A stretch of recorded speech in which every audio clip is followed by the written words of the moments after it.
Biblekasten is taking notes on the Bible using a Zettelkasten inspired system. It's also known as biblical connected thinking by some people, and it's been made more possible and more common by some of these new apps that have come out with bi-directional linking, such as Rome, Notion, Obsidian, and Craft, and many more. It seems like there's a new one every week at the moment. So before I get into talking about Biblekasten, I just want to give credit and thanks to a couple of people who've helped me develop my own system here.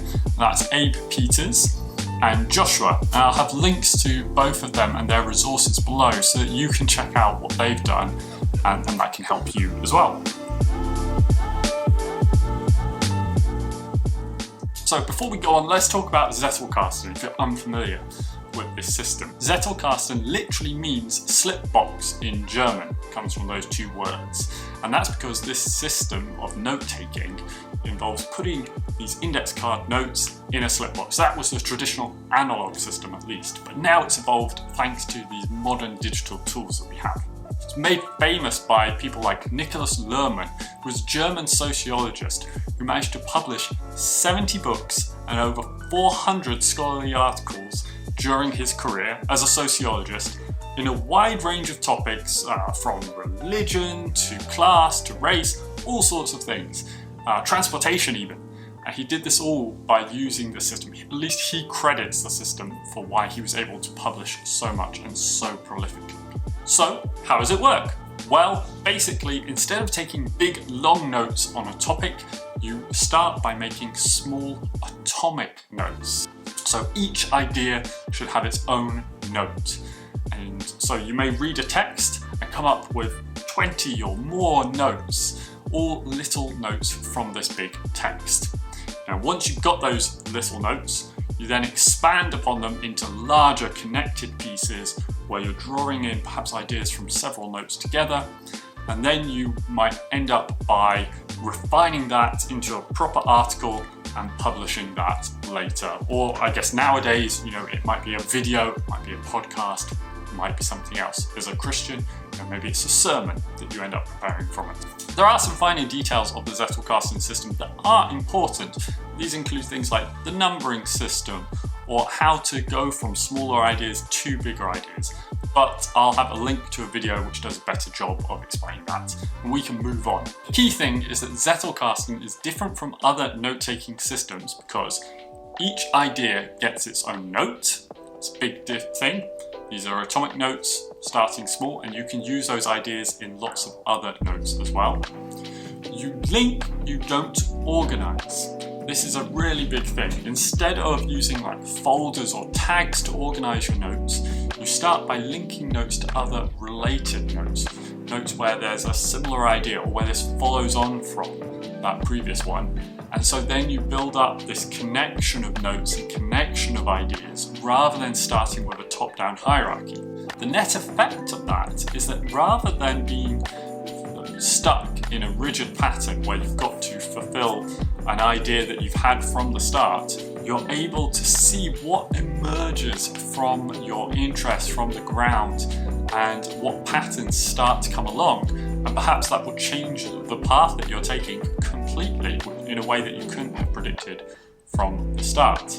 Alternatively, you may notice that actually the title, the topic that you thought you were studying is not the title you were, and it's something slightly different and refine things. So what's different about Biblekasten than Zettelkasten? Well, in Biblekasten, obviously we're focusing on using the Bible as our source material or as a major reference material in our work, and we're going to link into Bible verses, books of the Bible, things like that as we look into it and as we study from it. So one key technical aspect is we'll probably want a section with the Bible which we can link to, and we can use that in our references elsewhere.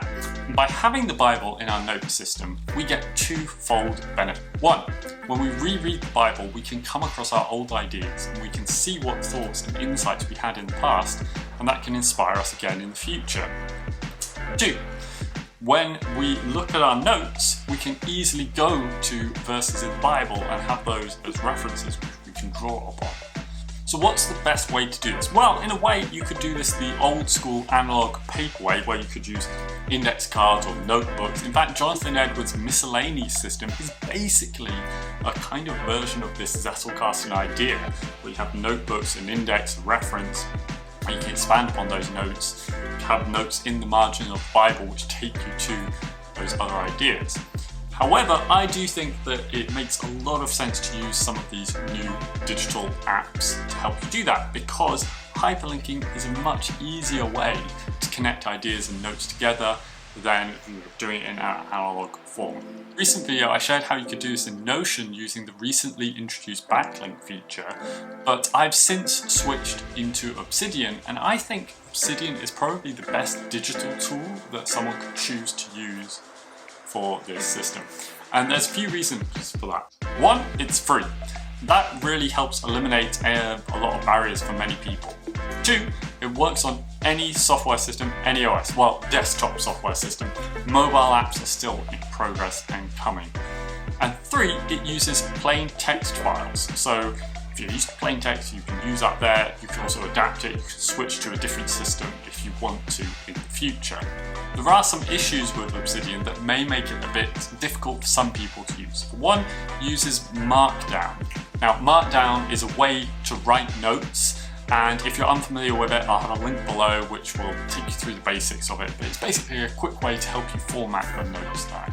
And two, the interface can feel a bit confusing for some people because it does take decisions which are quite like coding apps and those advanced plain text editing files as well. Not interested in Obsidian, there are other apps out there like Chrome and Craft which are good alternatives, Notion as well, and you can even do it using some of these other just plain text files. I know A. Peters uses Emacs, so that may be an option you want to consider.